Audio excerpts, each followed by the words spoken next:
ಯಾವ ಸ್ಥಿತಿಯಲ್ಲಿದೆ ಅಂತ ನೋಡುವಾಗ ಕತ್ತಲೆಯಲ್ಲಿದೆ, ಅಂಧಕಾರದಲ್ಲಿದೆ, ಮರಣಾಂಧಕಾರದಲ್ಲಿದೆ.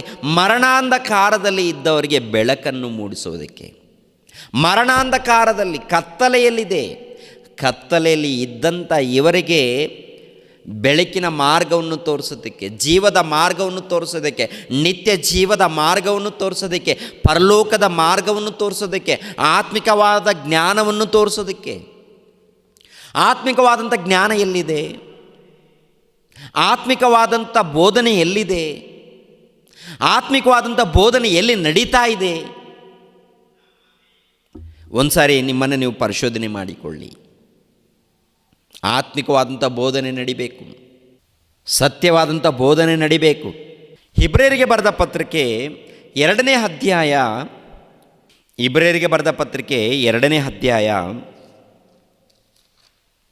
14ನೇ ವಚನವನ್ನು ನೋಡಿ ಪ್ರೇರೆ. 14ನೇ ವಚನವನ್ನು, ಇಬ್ರಿಯರಿಗೆ ಬರೆದ ಪತ್ರಿಕೆ 2ನೇ ಅಧ್ಯಾಯ 14ನೇ ವಚನವನ್ನು. ಇದಲ್ಲದೆ ಮಕ್ಕಳು ರಕ್ತ ಮಾಂಸಧಾರಿಗಳಾಗಿರುವುದರಿಂದ ಆತನು ಅವರಂತೆಯೇ ಆದನು. ಯಾರ ಮಕ್ಕಳು? ದೇವರ ಮಕ್ಕಳು.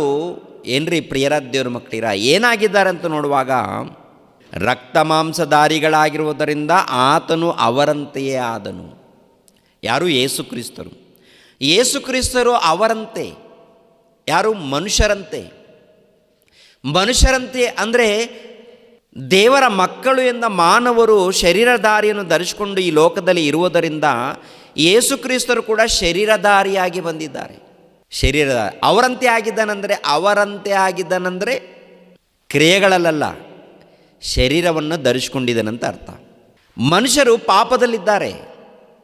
ಪಾಪದಲ್ಲಿ, ಅಂಧತ್ವದಲ್ಲಿ, ಕತ್ತಲೆಯಲ್ಲಿ, ಮರಣಾಂಧಕಾರದಲ್ಲಿ ಇದ್ದಾರೆ ಪ್ರಿಯರೇ. ಮರಣಾಂಧಕಾರದಲ್ಲಿ, ಕತ್ತಲೆಯಲ್ಲಿ ಇದ್ದಂಥ ಇವರನ್ನು ಬಿಡಿಸಬೇಕು, ಕಾಪಾಡಬೇಕು. ಅದಕ್ಕೆ ನೋಡಿ, ತನ್ನ ಮರಣದಿಂದಲೇ ಮರಣಾಧಿಕಾರಿಯನ್ನು ಅಂದರೆ ಸೈತಾನನನ್ನು ಅಡಗಿಸಿ ಬಿಡುವುದಕ್ಕೂ, ಮರಣ ಭಯದ ದೆಸೆಯಿಂದ ತಮ್ಮ ಜೀವಮಾನದಲ್ಲೆಲ್ಲ ದಾಸತ್ವದೊಳಗಿದ್ದವರನ್ನು ಬಿಡಿಸುವುದಕ್ಕೂ ಅವರಂತೆ ರಕ್ತ ಮಾಂಸಧಾರಿಯಾದನು. ಅಂದರೆ ಮಾನವರು ಹೇಗಿದ್ದಾರೆ, ಎಲ್ಲಿದ್ದಾರೆ ಅಂತ ನೋಡುವಾಗ, ಮರಣ ಭಯದ ದೆಸೆಯಿಂದ ತಮ್ಮ ಜೀವಮಾನದಲ್ಲೆಲ್ಲ ದಾಸತ್ವದೊಳಗಿದ್ದವರನ್ನು ಬಿಡಿಸುವುದು. ಅಂದರೆ ಮರಣ ಭಯದಿಂದ ಮರಣಾಧಿಕಾರಿಯಾಗಿರುವಂಥ ಸೈತಾನನಿಗೆ ದಾಸರಾಗಿದ್ದಾರಂತೆ. ಯಾರಿಗೆ ದಾಸರಾಗಿದ್ದಾರಂತೆ? ಸೈತಾನನಿಗೆ ದಾಸರು, ಗುಲಾಮರು, ಸೈತಾನನಿಗೆ ಸೇವಕರಾಗಿದ್ದಾರಂತೆ. ಯಾಕೆ ಸೇವಕರು? ಯಾಕೆ ಅಂತ ನೋಡುವಾಗ, ಮರಣದ ಭಯದ ದೆಸೆಯಿಂದ.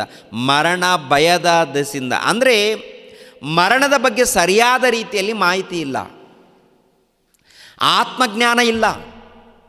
ಈ ಲೋಕಕ್ಕೆ ಆತ್ಮಕ್ಕೆ ಸಂಬಂಧಪಟ್ಟಂಥ ಜ್ಞಾನ ಇಲ್ಲ.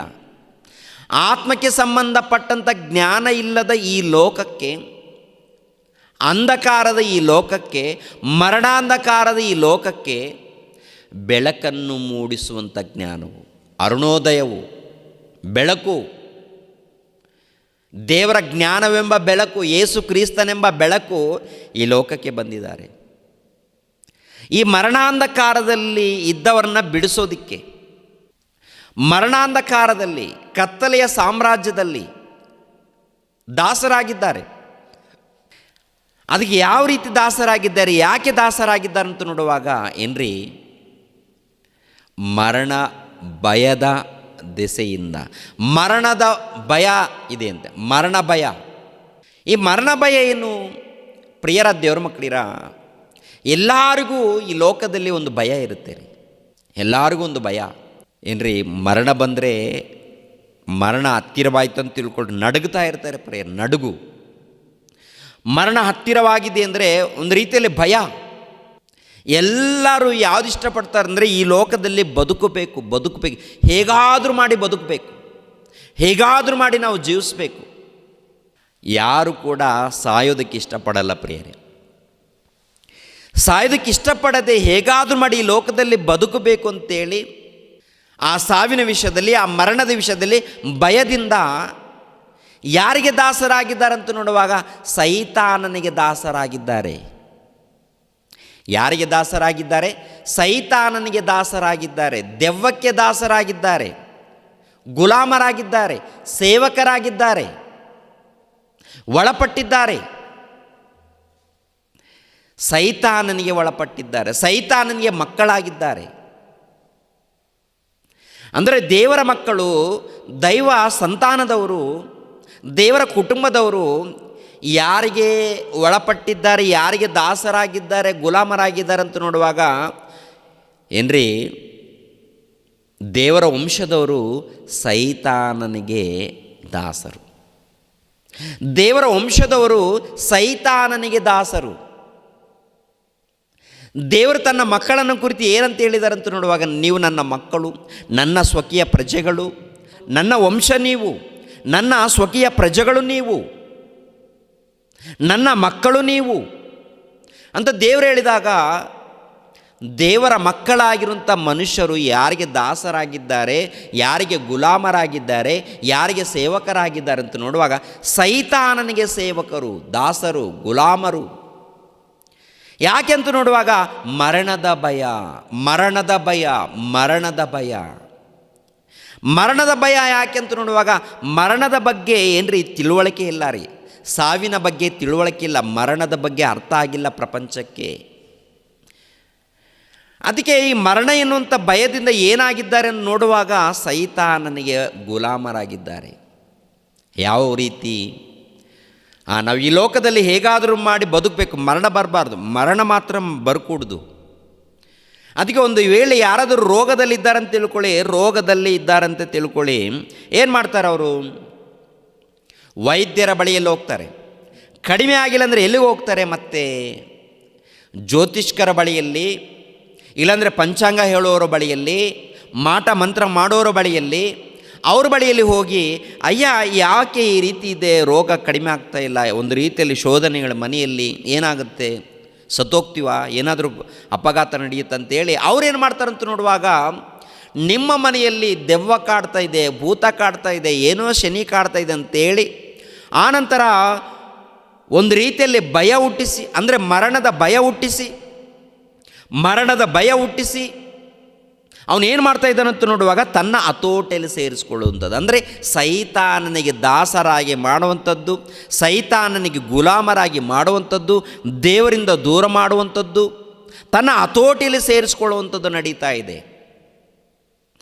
ಈ ಮನೆಯಲ್ಲಿ ಭೂತ, ಈ ಮನೆಯಲ್ಲಿ ಸೈತಾನಿದೆ, ಈ ಮನೆಯಲ್ಲಿ ದೆವ್ವ ಕಾಡ್ತಾ ಇದೆ ಅಂತೇಳಿ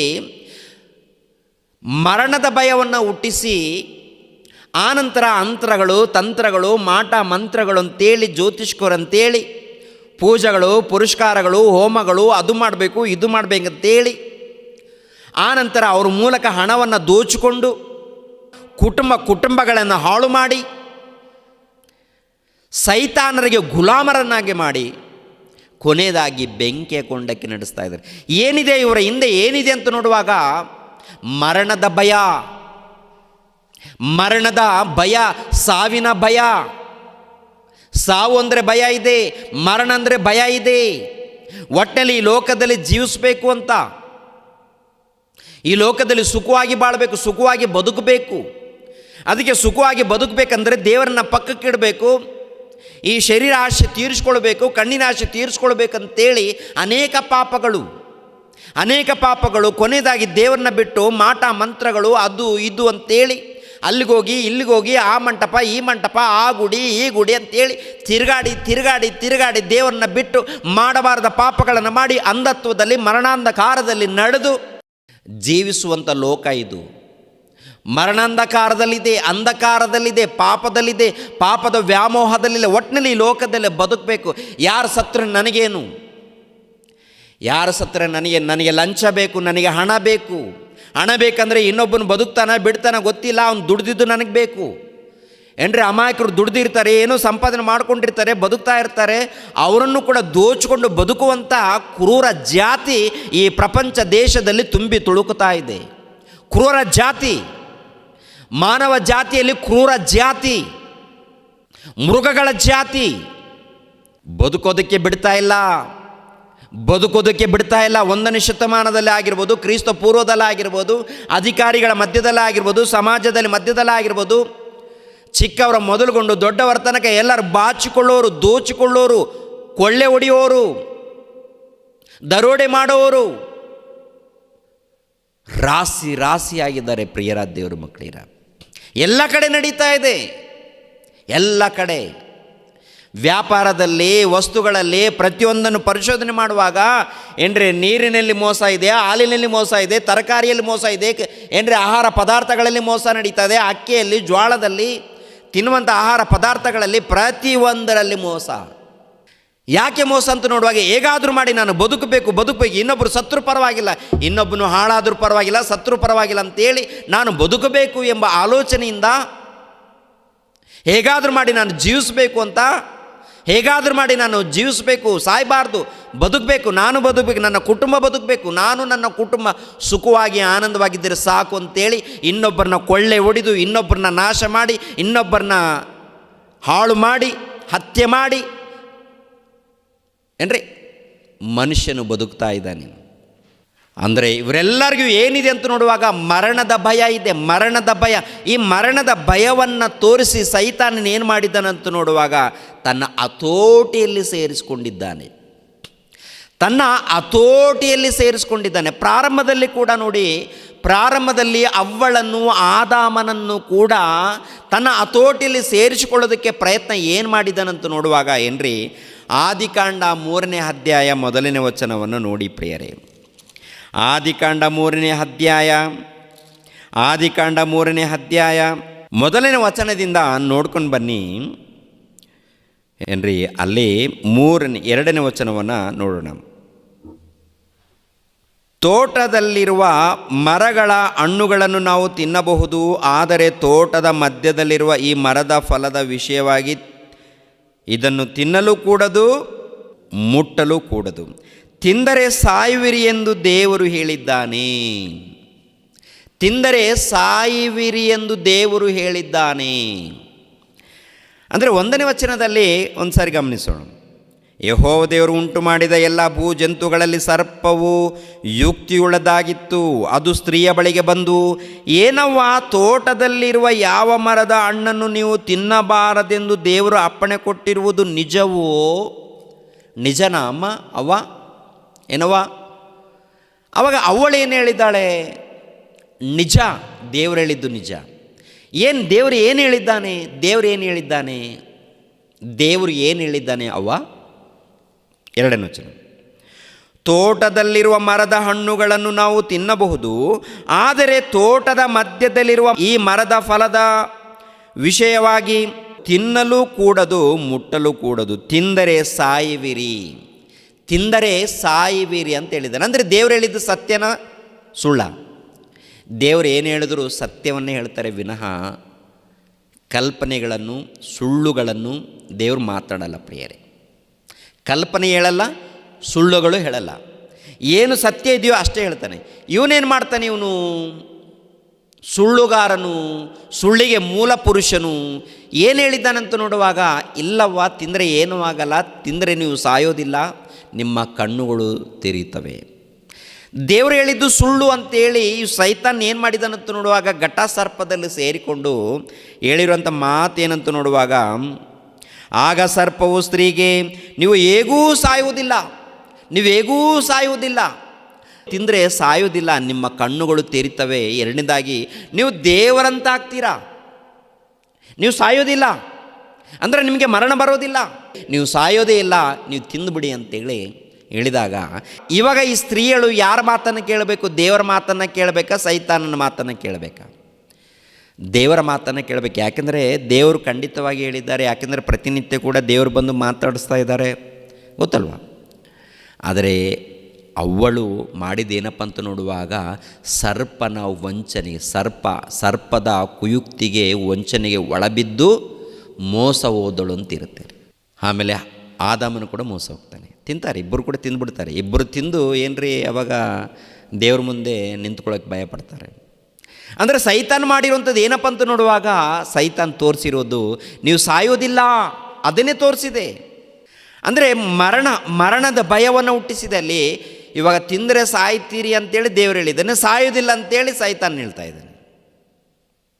ಇವಾಗ ಇವ್ರ ಮಧ್ಯದಲ್ಲಿ ಏನು ಹುಟ್ಟಿದೆ ಅಂತ ನೋಡುವಾಗ, ಸಾಯೋದಿಲ್ಲ ಅಂದರೆ ಹೇಗಾದರೂ ಮಾಡಿ ತಿನ್ನೋಣ, ಒಟ್ಟಿನಲ್ಲಿ ತಿನ್ನೋಣ, ಕಣ್ಣಿನ ಆಸೆ, ಶರೀರ ಆಸೆ ಇದೆ ಇದರಲ್ಲಿ, ಅಂದರೆ ತಿನ್ನಬೇಕು, ನಾಲಿಗೆಗೆ ಆಸೆ, ಕಣ್ಣು ನೋಡ್ತಾ ಇದ್ದರೆ ಅದು ಅದ್ಭುತವಾಗಿ ಕಾಣ್ತಾ ಇದೆ, ಹೇಗಾದರೂ ಮಾಡಿ ಅನುಭವಿಸೋಣ, ಹೇಗಾದರೂ ಮಾಡಿ ಅನುಭವಿಸೋಣ, ಜೀವಿಸೋಣ, ಅನುಭವಿಸೋಣ ಅಂತೇಳಿ ದೇವರ ಮಾತನ್ನು ಪಕ್ಕಕ್ಕಿಟ್ಟು ದೇವರ ಮಾತನ್ನು ಮೀರಿ ಪಾಪ ಮಾಡಿ ಏನ್ರಿ ತಿನ್ನುವಂಥದ್ದು.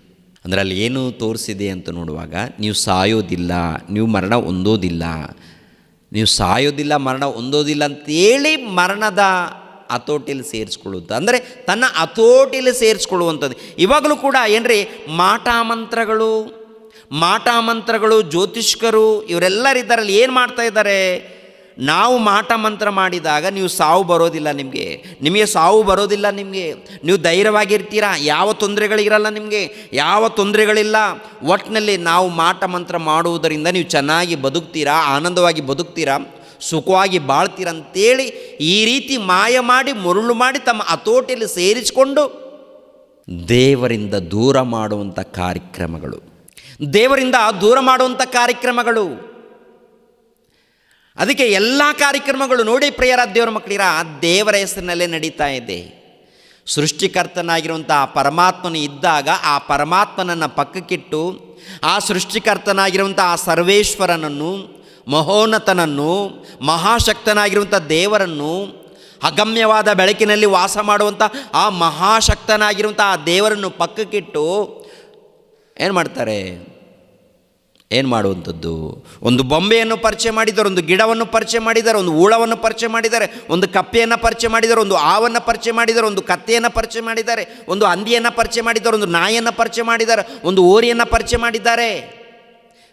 ಈ ಹಂದಿ ದೇವರು, ಈ ನಾಯಿ ದೇವರು, ಈ ಓರಿ ದೇವರು ಅಂತೇಳಿ, ಒಂದು ಹಾವು ದೇವರು ಅಂತೇಳಿ, ಒಂದು ಕಪ್ಪೆ ದೇವರು ಅಂತೇಳಿ, ಟೋಟಲ್ ಎಷ್ಟು ಜೀವರಾಶಿಗಳಿದೆಯೋ ಎಲ್ಲ ಜೀವರಾಶಿಗಳು ದೇವರಂತೇಳಿ ಪರಿಚಯ ಮಾಡಿ ದೇವರಿಂದ ದೂರ ಮಾಡಿ ಮರಣದ ಭಯವನ್ನು ಹುಟ್ಟಿಸಿ ಆನಂತರ ಹತೋಟಿಯಲ್ಲಿ ಸೇರಿಸಿಕೊಂಡು ಕತ್ತಲೆಯ ಸಾಮ್ರಾಜ್ಯದಲ್ಲಿ ನಡೆಸ್ತಾ ಇದೆ. ಕತ್ತಲೆಯಲ್ಲಿ, ಮರಣಾಂಧಕಾರದಲ್ಲಿ, ಈ ಮರಣಾಂಧಕಾರದಲ್ಲಿ ನಡೆಸ್ತಾ ಇದೆ. ಅದು ಮರಣಾಂಧಕಾರ ತನ್ನ ಹತೋಟಿಯಲ್ಲಿ ಸೇರಿಸಿಕೊಂಡಿದೆ. ಪ್ರಪಂಚ ದೇಶವನ್ನು ನೋಡುವಾಗ ತನ್ನ ಹತೋಟಿಯಲ್ಲಿ ಸೇರಿಸಿಕೊಂಡಿದೆ. ಪ್ರಿಯರ ದೇವರ ಮಕ್ಕಳಿರ, ಕ್ರಿಸ್ತ ಪೂರ್ವದಲ್ಲಾಗಿರ್ಬೋದು, 1ನೇ ಶತಮಾನದಲ್ಲಾಗಿರ್ಬೋದು, ಕೊನೆಯದಾಗಿ ಯೇಸು ಕ್ರಿಸ್ತರು ಬಂದು ಹೊರಟೋದ ಮೇಲೆ ಈಗಿನ ಕಾಲದಲ್ಲಿ ಆಗಿರ್ಬೋದು, ನೋಡುವಾಗ ಕತ್ತಲೆಯಲ್ಲಿದೆ, ಅಂಧಕಾರದಲ್ಲಿದೆ, ಮರಣಾಂಧಕಾರದಲ್ಲಿದೆ. ಪ್ರಪಂಚ ದೇಶ ಮರಣಾಂಧಕಾರದಲ್ಲಿ ಯುದ್ಧಗಳು, ಮಾನಭಂಗಗಳು, ದರೋಡೆಗಳು, ಮೋಸಗಳು, ಅನ್ಯಾಯಗಳು, ಗಲಾಟೆಗಳು ನಡೀತಾ ಇದೆ. ಅಂದರೆ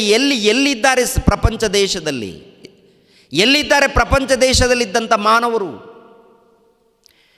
ಇವನು ಬುದ್ಧಿವಂತ, ಅವನು ಬುದ್ಧಿವಂತ, ಅವನು ಬುದ್ಧಿವಂತ, ಅವನು ಜ್ಞಾನಿ, ಇವನು ಜ್ಞಾನಿ, ಇವನು ಜ್ಞಾನಿ, ಇವನು ಭಕ್ತ, ಅವನು ಭಕ್ತ, ಅವನು ಭಕ್ತ, ಮತ್ತು ಅವನು ಭಕ್ತ, ಇವನು ಭಕ್ತ, ಇವನು ಭಕ್ತ, ಇವನು ಜ್ಞಾನಿ, ಅವನು ಜ್ಞಾನಿ, ಅವನು ಜ್ಞಾನಿ, ಅವನು ಬುದ್ಧಿವಂತ, ಇವನು ಬುದ್ಧಿವಂತ, ಇವನು ಬುದ್ಧಿವಂತ. ಮತ್ತು ಜಗಳಗಳೇ ಯಾಕೆ, ಯುದ್ಧಗಳೇ ಯಾಕೆ, ಕಾದಾಟಗಳೇ ಯಾಕೆ, ಮಾರಣಕಾಂಡಗಳೇ ಯಾಕೆ, ಮಾನಭಂಗಗಳೇ ಯಾಕೆ, ದೋಚಿಕೊಳ್ಳೋದು ಯಾಕೆ? ನೀವು ಬುದ್ಧಿವಂತರಲ್ಲಪ್ಪ, ಇವರು ಬುದ್ಧಿವಂತರು, ಆ ಸಭೆಯವರು ಬುದ್ಧಿವಂತರು, ಈ ಸಭೆಯವರು ಬುದ್ಧಿವಂತರು, ಇವರು ಬುದ್ಧಿವಂತರು, ಎಲ್ಲರೂ ಬುದ್ಧಿವಂತರಾದಾಗ ಗಲಾಟೆಗಳೇ ಯಾಕೆ, ಮೋಸಗಳೇ ಯಾಕೆ, ದ್ವೇಷಗಳೇ ಯಾಕೆ, ಅಸೂಯೆ ಯಾಕೆ, ಇವೆಲ್ಲ ಯಾಕೆ ನಡೀತಾ ಇದೆ? ನೋಡಿದರೆ ಪ್ರಪಂಚ ದೇಶದಲ್ಲಿ ಹಬ್ಬ, ಕ್ರಿಸ್ಮಸ್ ಹಬ್ಬ, ಎಲ್ಲ ದೇಶದಲ್ಲಿ ಹಬ್ಬಗಳು ಮತ್ತು ಗಲಾಟೆಗಳು ಯಾಕಯ್ಯ? ಅದೇ ಕಲಿಸಿಕೊಟ್ಟಿದ್ದಾರೆ ಯೇಸು ಕ್ರಿಸ್ತರು ಕಲಿಸಿಕೊಟ್ಟಿದ್ದೇನು? ಯೇಸು ಕ್ರಿಸ್ತರು ಪ್ರಪಂಚ ದೇಶಕ್ಕೆ ಕಲಿಸಿಕೊಟ್ಟಿರೋದೇನು? ಒಬ್ಬರಂದರೆ ಒಬ್ಬರಿಗೆ ಆಗಲ್ಲ ಪ್ರಿಯರೇ. ಸೈತಾನನ ಏನು ಮಾಡಿದನಂತ ನೋಡುವಾಗ ಮರಣದ ಭಯವನ್ನು ಹುಟ್ಟಿಸಿ ಅವ್ರಿಗೇನೋ ಗಾಳ ಹಾಕಿ ತನ್ನ ಹತೋಟಿಯಲ್ಲಿ ಸೇರಿಸ್ಕೊಂಡಿದ್ದಾನೆ. ಅದಕ್ಕೆ ಇಬ್ರಿಯರಿಗೆ ಬರೆದ ಪತ್ರಿಕೆಯಲ್ಲಿ ನೋಡಿದ್ದೇವೆ ಪ್ರಿಯರೇ. ಏನ್ರಿ, ಬನ್ನಿ ಅಲ್ಲಿಗೇನೆ. ಇಬ್ರಿಯರಿಗೆ ಬರೆದ ಪತ್ರಿಕೆಯಲ್ಲಿ 14ನೇ ವಚನ, 2ನೇ ಅಧ್ಯಾಯ 14ನೇ ವಚನ. ಇದಲ್ಲದೆ ಮಕ್ಕಳು ರಕ್ತ ಮಾಂಸಧಾರಿಗಳಾಗಿರುವುದರಿಂದ ಆತನು ಅವರಂತೆಯೇ ಆದನು. ತನ್ನ ಮರಣದಿಂದಲೇ ಮರಣಾಧಿಕಾರಿಯನ್ನು, ಅಂದರೆ ಸೈತಾನನನ್ನು ಅಡಗಿಸಿ ಬಿಡುವುದಕ್ಕೂ ಅಡಗಿಸಿ ಬಿಡುವುದಕ್ಕೂ ಅಂದರೆ ತುಳಿದಾಕುವುದಕ್ಕೂ ಅವನ ಕೃತ್ಯಗಳನ್ನು ನಾಶ ಮಾಡುವುದಕ್ಕೂ ಮರಣ ಭಯದ ದೆಸೆಯಿಂದ ತಮ್ಮ ಜೀವಮಾನದಲ್ಲೆಲ್ಲ ದಾಸತ್ವದೊಳಗಿದ್ದವರನ್ನು ಬಿಡಿಸುವುದಕ್ಕೂ ಅವರಂತೆ ರಕ್ತ ಮಾಂಸಧಾರಿಯಾದನು. ಅವರಂತೆ ಅಂದರೆ ಕ್ರಿಸ್ಮಸ್ ಅಂದರೆ ಯೇಸು ಕ್ರಿಸ್ತರು. ಕ್ರಿಸ್ಮಸ್ ಅಂದರೆ ಯೇಸು ಕ್ರಿಸ್ತು ಈ ಲೋಕಕ್ಕೆ ಬಂದಿದ್ದಾರೆ ಎಂದು ಒಂದು ಟೀಮು. ಇನ್ನೊಂದು ಟೀಮ್ ಏನಪ್ಪ ಅಂತ ನೋಡುವಾಗ ಕ್ರಿಸ್ಮಸ್ ಅಂದರೆ ಆರಾಧನೆ ಮಾಡಬೇಕು. ಆರಾಧನೆ ಮಾಡಬೇಕಂದ್ರೆ ಯೇಸು ಕ್ರಿಸ್ತರು ಬಂದಿದ್ದಾರೆ, ಆರಾಧನೆ ಮಾಡಬೇಕು. ಆರಾಧನೆ ಮಾಡಬೇಕಂದ್ರೆ ಅವರ ಮಾತನ್ನು ಕೇಳಬೇಕು. ನಾವೇನು ಮಾಡ್ತೀವಿ? ತುಟಿ ಮಾತುಗಳಿಂದ. ಅಂದರೆ ಆಗ ಯೇಸು ಕ್ರಿಸ್ತರ ಹೆಸರನ್ನು ಹೇಳಿಕೊಂಡು ನಾವು ಹಬ್ಬ ಮಾಡ್ಕೊಳ್ತಾ ಇದ್ದೀವಿ. ಆ ಯೇಸು ಕ್ರಿಸ್ತರು ಯಾಕೆ ಬಂದಿದ್ದಾರೆ? ಬಂದಿರುವಂಥ ಕಾರಣ ಏನಪ್ಪ ಅಂತ ನೋಡುವಾಗ ಮರಣಾಧಿಕಾರಿಯನ್ನು ತುಳಿದು ಬಿಡುವುದಕ್ಕೂ, ಅವನ ತಲೆಯನ್ನು ಜಜ್ಜೋದಕ್ಕೂ, ಅವನನ್ನು ಸೋಲಿಸೋದಕ್ಕೂ, ಅವನ ಕೃತ್ಯಗಳನ್ನು ಸಮಾಜಕ್ಕೆ ಏನು ಮಾಡಬೇಕು? ಬಯಲುಪಡಿಸೋದಕ್ಕೂ, ಪ್ರಪಂಚಕ್ಕೆ ಅವನ ಕೃತ್ಯಗಳನ್ನು ಪರಿಚಯ ಮಾಡೋದಕ್ಕೂ. ಸೈತಾನನ ಕೃತ್ಯಗಳು, ದೇವರ ಕೃತ್ಯಗಳು ಪರಿಚಯ ಮಾಡಬೇಕು, ಸೈತಾನನ ಕೃತ್ಯಗಳು ಪರಿಚಯ ಮಾಡಬೇಕು. ಅಂದರೆ ದೇವರನ್ನು ಉನ್ನತವಾಗಿ ಪರಿಚಯ ಮಾಡಿದ್ದಾನೆ. ಅದೇ ರೀತಿಯಲ್ಲಿ ದೇವರ ಮುಸುಗಿನಲ್ಲಿ ನಡೆಯುವಂಥ ಅನ್ಯಾಯವನ್ನು, ಅಧರ್ಮವನ್ನು, ಮೋಸವನ್ನು, ಮಾಯವನ್ನು, ಕುತಂತ್ರವನ್ನು ಪರಿಚಯ ಮಾಡ್ತಾ ಇದ್ದಾರೆ. ಅಂದರೆ ಯಾರ ಮೂಲಕ ಅನ್ಯಾಯ ನಡೀತಾ ಇದೆ, ಯಾರ ಮೂಲಕ ಕುತಂತ್ರ ನಡೀತಾ ಇದೆ, ಯಾರ ಮೂಲಕ ಮೋಸ ನಡೀತಾ ಇದೆ, ಅವರಿಂದ ಯಾರಿದ್ದಾರೆ ಅದನ್ನು ಕೂಡ ಪರಿಚಯ ಮಾಡಿದ್ದಾನೆ, ತೋರಿಸ್ಕೊಟ್ಟಿದ್ದಾನೆ. ಅದೇ ಪ್ರಕಾರ ಈ ಪ್ರಪಂಚದ ಹಿಂದೆ, ಈ ಜಗತ್ತಿನ ಹಿಂದೆ, ಈ ಬ್ರಹ್ಮಾಂಡದ ಹಿಂದೆ ಯಾರ ಹಸ್ತ ಇದೆ, ಯಾರ ಕೈ ಇದೆ, ಯಾರು ಕೆಲಸ ಮಾಡ್ತಾ ಇದ್ದಾರೆ ಎನ್ನುವಂಥ ಅನೇಕ ಅದ್ಭುತಗಳನ್ನು, ಅನೇಕ ಜ್ಞಾನವನ್ನು ಏನ್ರಿ ತಿಳಿಸ್ಕೊಟ್ಟಿದ್ದಾರೆ ಪ್ರಭು. ಪರಲೋಕದಲ್ಲಿ ನೋಡುವಾಗ ಉನ್ನತ ಸ್ಥಾನವನ್ನು ಪಡ್ಕೊಂಡಿರುವಂಥ ಆತನು ಮಾನವ ಲೋಕಕ್ಕೆ ಬಂದಾಗ, ಭೂಲೋಕಕ್ಕೆ ಬಂದಾಗ, ಅಂಧಕಾರದ ಲೋಕಕ್ಕೆ ಬಂದಾಗ ದಾಸನಾಗಿ ಬಂದಿದ್ದಾನೆ, ವಿಧೇಯನಾಗಿ ಬಂದಿದ್ದಾನೆ, ಒಂದು ಉನ್ನತವಾದಂಥ ಜ್ಞಾನವನ್ನು ಪರಿಚಯ ಮಾಡೋದಕ್ಕೆ. ಮರಣದ ಭಯದಲ್ಲಿದ್ದಾರೆ. ಮರಣದ ಭಯದಲ್ಲಿ ಇದ್ದಂಥ ಇವರು ಸೈತಾನನಿಗೆ ಒಳಪಟ್ಟಿದ್ದಾರೆ. ಸೈತಾನಿಗೆ ಒಳಪಟ್ಟಂಥ ಇವರನ್ನು ಕಾಪಾಡಬೇಕಾದ್ರೆ ಮೊಟ್ಟ ಮೊದಲು ಮರಣ ಅಂದರೆ ಏನು ಅಂತ ಈ ಪ್ರಪಂಚಕ್ಕೆ ಗೊತ್ತಾಗಬೇಕು. ಮರಣ ಅಂದರೆ ಏನು, ಸಾವು ಅಂದರೆ ಏನು, ಮರಣ, ಸಾವು. ಥೆಸಲೋನಿಕದವರಿಗೆ ಬರೆದ ಮೊದಲನೇ ಪತ್ರಿಕೆ 4ನೇ ಅಧ್ಯಾಯ 13. ಸಹೋದರರೇ, ನಿದ್ರೆ ಹೋಗುವವರ ಗತಿ ಏನೆಂದು ನೀವು ತಿಳಿಯದೇ ಇದ್ದು ನಿರೀಕ್ಷೆಯಿಲ್ಲದವರಾದ ಇತರರಂತೆ ದುಃಖಿಸುವುದು ನಮ್ಮ ಮನಸ್ಸಿಗೆ ಒಪ್ಪುವುದಿಲ್ಲ. ಅಂದರೆ ಏನು ಇದರ ಅರ್ಥ? ನಿದ್ರೆ ಹೋಗುವವರಂದ್ರೆ ಏನು? ಪ್ರಿಯರ ದೇವ್ರ ಮಕ್ಕಳಿರ, ಏನ್ರಿ ಎಷ್ಟೋ ಮಂದಿ ನೀತಿವಂತರು ಮರಣ ಹೊಂದಿದ್ದಾರೆ, ಅನೀತಿವಂತರು ಮರಣ ಹೊಂದಿದ್ದಾರೆ, ನೀತಿವಂತರು ಕೂಡ ಮರಣ ಹೊಂದಿದ್ದಾರೆ. ನೀತಿವಂತರು ಮರಣ ಹೊಂದಿದ್ದಾರಲ್ಲ, ಮರಣ ಹೊಂದಿದಂಥ ನೀತಿವಂತರನ್ನು ಕುರಿತು ಹೇಳುವಂಥ ಮಾತಿನಂತೂ ನೋಡುವಾಗ ನೀತಿವಂತರು ಮರಣ ಹೊಂದಿದ್ದಾರೆ ನೋಡಿ. ಆ ನೀತಿವಂತರು ಮರಣ ಹೊಂದಿದ್ದಾರಲ್ಲ, ಆ ಮರಣ ಅಂದರೆ ಏನು ಗೊತ್ತಾ? ನಿದ್ರೆ ಮಾಡ್ತಾ ಇದ್ದಾರೆ. ಮರಣ ಅಂದರೆ ಏನು ಗೊತ್ತಾ? ನಿದ್ರೆ ಮಾಡ್ತಾ ಇದ್ದಾರೆ. ಮರಣ, ಸಾವು, ಸತ್ತೋಗಿದ್ದಾರಲ್ಲ, ಎಷ್ಟೋ ಮಂದಿ ಸತ್ತೋಗಿದ್ದಾರಲ್ಲ, ಸತ್ತೋದವರೆಲ್ಲರೂ ಕೂಡ ನಿದ್ದೆ ಮಾಡ್ತಾ ಇದ್ದಾರೆ. ನಿದ್ರೆ, ಅದೇ ಹೇಳ್ತಾ ಇದ್ದಾನೆ. ಸಹೋದರರೇ, ಮರಣ ಹೊಂದಿದವರಿದ್ದಾರಲ್ಲ, ಇವರೆಲ್ಲರೂ ನಿದ್ರೆ ಹೋಗುವವರ ಗತಿ ಏನೆಂಬುದು ತಿಳಿಯದೇ ಇದ್ದು ನಿರೀಕ್ಷೆ ಇಲ್ಲದವರಾದ ಇತರರಂತೆ ದುಃಖಿಸುವುದು ನಮ್ಮ ಮನಸ್ಸಿಗೆ ಒಪ್ಪುವುದಿಲ್ಲ. ಅಂದರೆ ಇತರರೆಲ್ಲರೂ ಕೂಡ ಹೇಗೆ, ಯಾರಾದರೂ ಸತ್ತೋದ್ರೆ ದುಃಖಿಸ್ತಾ ಇರ್ತಾರೆ, ಕಣ್ಣೀರು ಸುರಿಸ್ತಾ ಇರ್ತಾರೆ, ಬಾಧೆ ಪಡ್ತಾ ಇರ್ತಾರೆ, ದುಃಖದಲ್ಲಿರ್ತಾರೆ, ಕಣ್ಣೀರು. ಅಯ್ಯೋ ಸತ್ತೋದ್ರು, ಅಯ್ಯೋ ಮರಣ ಹೊಂದಿದ್ದಾರೆ, ಅಯ್ಯೋ ನಮ್ಮಪ್ಪ ಮರಣ ಹೊಂದಿದ, ಅಯ್ಯೋ ನಮ್ಮ ತಾತ ಮರಣ ಹೊಂದಿದ ಅಂತೇಳಿ ದುಃಖಿಸ್ತಾ ಇರ್ತಾರೆ ಬಾಧೆಯಲ್ಲಿ. ಮರಣ ಅಂದರೆ ಏನು, ಸಾವು ಅಂದರೆ ಏನು, ಅರ್ಥ ಏನಪ್ಪ ಅಂತ ನೋಡುವಾಗ ಈ ಲೋಕವನ್ನು ಬಿಟ್ಟು ಇನ್ನೊಂದು ಲೋಕದಲ್ಲಿ ನಿದ್ದೆ ಮಾಡ್ತಾ ಇದ್ದಾನಂತ ಅರ್ಥ. ಈ ಲೋಕವನ್ನು ಬಿಟ್ಟು ಹೋಗಿದ್ದಾನೆ, ಈ ಲೋಕವನ್ನು ಬಿಟ್ಟು ಹೋಗಿದ್ದಾನಪ್ಪ. ಮರಣ ಅಂದರೆ ಮತ್ತೇನಲ್ಲ, ಈ ದೇಹವನ್ನು ಬಿಟ್ಟಿದ್ದಾನೆ, ಮತ್ತೊಂದು ಕಡೆ ಜೀವಿಸ್ತಾ ಇದ್ದಾನೆ. ಈ ದೇಹವನ್ನು ಬಿಟ್ಟಿದ್ದಾನೆ, ಮತ್ತೊಂದು ಕಡೆ ಹೋಗಿ ನಿದ್ದೆ ಮಾಡ್ತಾ ಇದ್ದಾನೆ. ನಿದ್ದೆ ಮಾಡ್ತಾ ಇದ್ದಾನೆ ಅಂತ ಹೇಳ್ತಾ ಇದ್ದಾನೆ. ನಿದ್ದೆ, ಮರಣ ಅಂದರೆ ನಿದ್ದೆ ಮಾಡ್ತಾ ಇದ್ದಾನೆ. ಮರಣ ಅಂದರೆ ಮತ್ತೇನೂ ಅಲ್ಲ, ನಿದ್ದೆ ಮಾಡ್ತಾ ಇದ್ದಾನಪ್ಪ. ಅಮ್ಮ, ಮಗಳೇ, ಅಮ್ಮ, ಅಯ್ಯ, ದೇವರು ಹೇಳುವಂಥ ಮಾತು. ನಿದ್ದೆ ಮಾಡ್ತಾ ಇದ್ದಾನಂತೆ, ನಿದ್ದೆ. ನಾವೇನು ಅಂದ್ಕೊಳ್ತೀವಿ? ಮರಣ ಅಂದರೆ ಭಯ ಪಡ್ತಾ ಇರ್ತೀವಿ. ಏನ್ರಿ ನಿದ್ದೆ ಮಾಡೋದಕ್ಕೆ ಭಯನಾ? ಏನ್ರಿ ನಿದ್ದೆ ಮಾಡೋದಕ್ಕೆ ಭಯನಾ? ಅಲ್ಲಿ ನೋಡಿ ತುಂಬ ಜನರು ಹಾಗೇನಿದ್ದಾರೆ.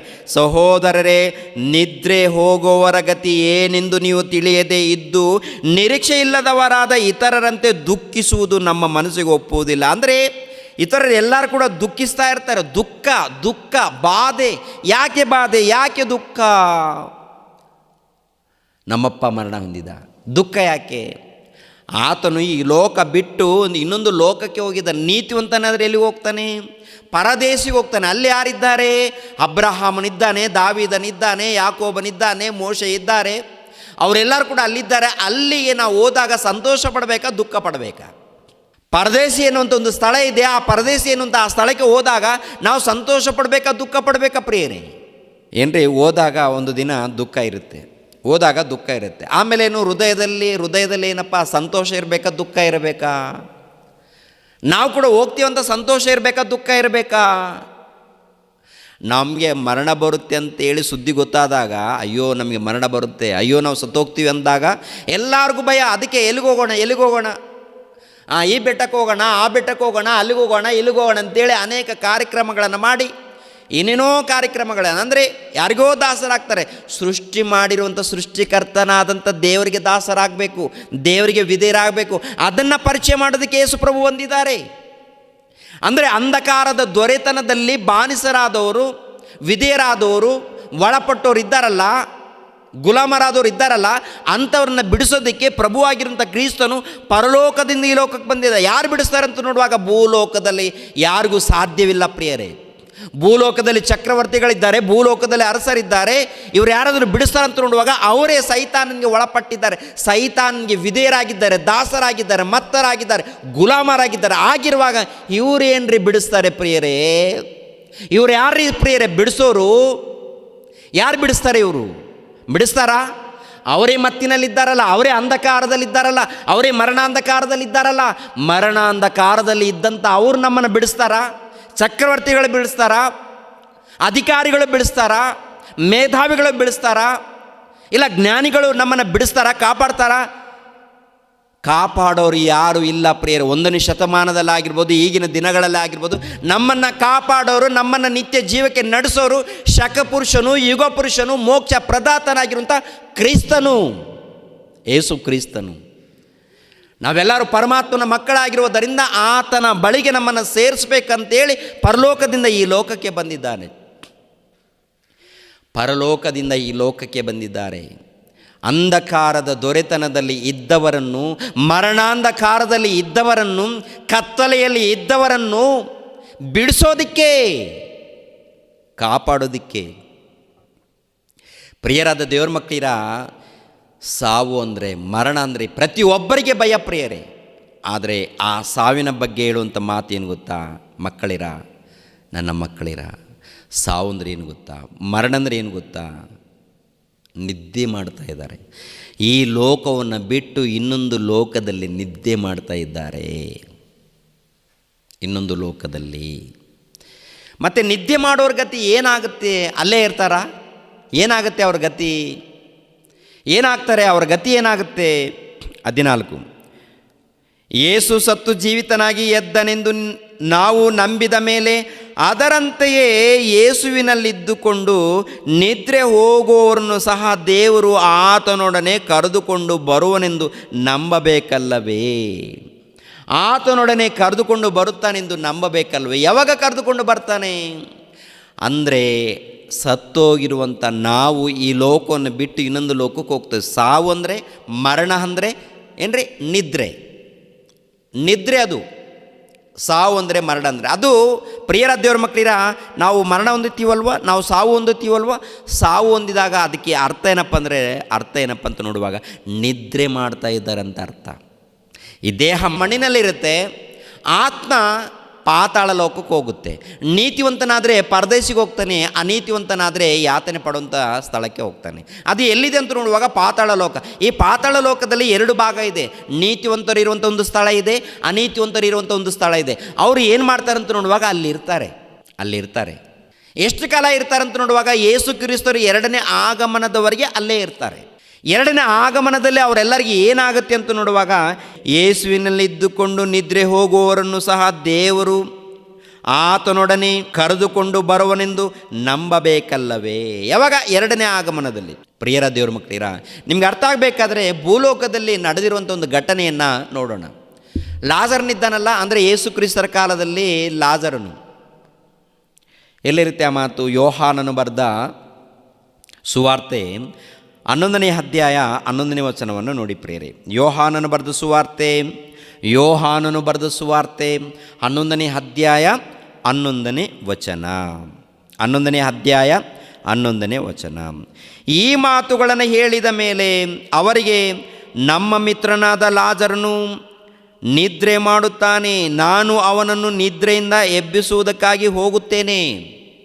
ಅಂದರೆ ಪ್ರಿಯರಾದ ದೇವರ ಮಕ್ಕಳಿರ, ಲಾಜರನಿದ್ದಾನಲ್ಲ ಪ್ರಿಯರೇ, ಲಾಜರನು ಈತನು ಮರಣ ಹೊಂದಿದ್ದಾನೆ. ಮರಣ ಹೊಂದಿ 4 ದಿನ ಆಗಿದೆ. ಅವಾಗ ಯೇಸುಪ್ರಭು ಹೇಳುವಂಥ ಮಾತೇನಂತ ನೋಡುವಾಗ, ನಮ್ಮ ಸ್ನೇಹಿತನಾದ ಲಾಜರನಿದ್ದಾನಲ್ಲ, ನಮ್ಮ ಮಿತ್ರನಾದ ಲಾಜರನು ನಿದ್ರೆ ಮಾಡುತ್ತಾನೆ. ಅಂದರೆ ಸತ್ತೋಗಿರುವಂಥ ವ್ಯಕ್ತಿಗೆ ನಿದ್ರೆ ಮಾಡ್ತಾ ಇದ್ದಾನಂತ ಹೇಳ್ತಾ ಇದ್ದಾರೇನು? ನಿದ್ರೆ ಮಾಡ್ತಾ ಇದ್ದಾರಂದರೆ ಮತ್ತೆ ಎದ್ದೊಳ್ತಾರಂತ ಅರ್ಥ. ನಿದ್ರೆ ಮಾಡ್ತಾ ಇದ್ದಾರಂದರೆ ಮತ್ತೆ ಎದ್ದೊಳ್ತಾರಂತ ಅರ್ಥ ಪ್ರಿಯರೇ. ನಿದ್ದೆ ಮಾಡ್ತಾ ಇದ್ದಾರಂದರೆ ಎದ್ದೊಳ್ತಾರೆ. ನಿದ್ದೆ ಮಾಡ್ತಾ ಇದ್ದಾರೆ ಅಂದರೆ ಎದ್ದೊಳ್ತಾರೆ ಅಂತ ಅರ್ಥ. ಇವಾಗ ರಾತ್ರಿ ನಿದ್ದೆ ಮಾಡ್ತಾ ಇದ್ದಾರೆ, ಬೆಳಗ್ಗೆ ಎದ್ದೊಳ್ತಾರ? ರಾತ್ರಿ ನಾವೆಲ್ಲರೂ ನಿದ್ದೆ ಮಾಡ್ತೀವಿ, ಬೆಳಗ್ಗೆ ಎದ್ದೊಳ್ತೀವ? ಅವಾಗ ನಿದ್ದೆ ಮಾಡ್ತೀವಿ. ನಿದ್ದೆಯಲ್ಲಿದ್ದೀವಿ ಅಂದರೆ ಆಮೇಲೆ ಮತ್ತೆ ಎಚ್ಚರವಾಗುತ್ತೆ, ಆಗಲ್ವಾ? ಇದು ಭೌತಿಕವಾದಂಥ ಭೂಲೋಕ